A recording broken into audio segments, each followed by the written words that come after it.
Metro ರೈಲು ದರನೂ ಕೂಡ ಜಾಸ್ತಿ ಆಗ್ತಾ ಇದೆ. ಇದಕ್ಕೆ ಸಂಬಂಧಪಟ್ಟಂಗೆ ಚಿಂತನೆ ಆಗ್ತಾ ಇದೆ. BMRCL ತುಂಬ ಸೀರಿಯಸ್ ಇದರ ಬಗ್ಗೆ ಯೋಚನೆ ಮಾಡ್ತಾ ಇದೆ. ಬಸ್ ಬಳಿಕ ಈಗ ಮೆಟ್ರೋ ಟಿಕೆಟ್ ದರ ಕೂಡ ಜಾಸ್ತಿ ಆಗ್ತಾ ಇದೆ.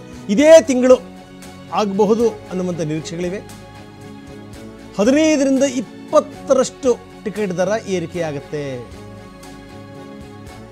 ಜನರಿಗೆ ಬರೆಯ ಮೇಲೆ ಬರೆ, ದರ ಪರಿಷ್ಕರಣೆ ನಿಶ್ಚಿತ. 17ನೇ ತಾರೀಕು, ಜನವರಿ 17ನೇ ತಾರೀಕು ಇದಕ್ಕೆ ಸಂಬಂಧಪಟ್ಟಂಗೆ ಸಭೆಯನ್ನು ಕರೆಯಲಾಗಿದೆ.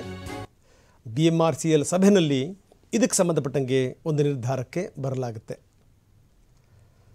ಸೊ ಇದು ಸಂಗತಿ. ಅಂದರೆ ಮೆಟ್ರೋದಲ್ಲೂ ಕೂಡ, ಮೆಟ್ರೋ ಪ್ರಯಾಣಿಕರಿಗೂ ಕೂಡ ಇದರ ಬಿಸಿ ತಗಲುವಂಥದ್ದು ನಿಶ್ಚಿತ. 15ರಿಂದ 20% ಟಿಕೆಟ್ ದರ ಏರಿಕೆಯಾಗಿದೆ. ನೋಡಿ, ಮೆಟ್ರೋ ಒಂದು ಲೆಕ್ಕದಲ್ಲಿ ಜನರ ಬದುಕಿನ ಅವಿಭಾಜ್ಯ ಅಂಗ ಆಗ್ತಾ ಇದೆ. ಏಕೆಂದರೆ ಒಂದು ಕಡೆಯಿಂದ ಒಂದು ಕಡೆ ಹೋಗೋಕ್ಕೆ ಮೆಟ್ರೋದಷ್ಟು ಸರಳ, ಸುಲಭ ಮತ್ತು ತುಂಬ ವ್ಯವಸ್ಥಿತ ಇನ್ನೊಂದಿಲ್ಲ. ಹಾಗಾಗಿಯೇ ಬಹುಶಃ ಏನಂದರೆ ಈ ಮೆಟ್ರೋನ ಇಲ್ಲಿಂದ ಈ ತುಮಕೂರು ತನಕ ಅದನ್ನು ತಗೊಂಡು ಹೋಗಬೇಕು ಅನ್ನುವಂಥ ಚಿಂತನೆಗಳು ಕೂಡ ಆಗ್ತಾಯಿವೆ. ಆ ರೀತಿ ಆಗಿಬಿಟ್ರೆ ಅರ್ಧ ಸಮಸ್ಯೆ ಬಗೆಹರಿಯುತ್ತೆ.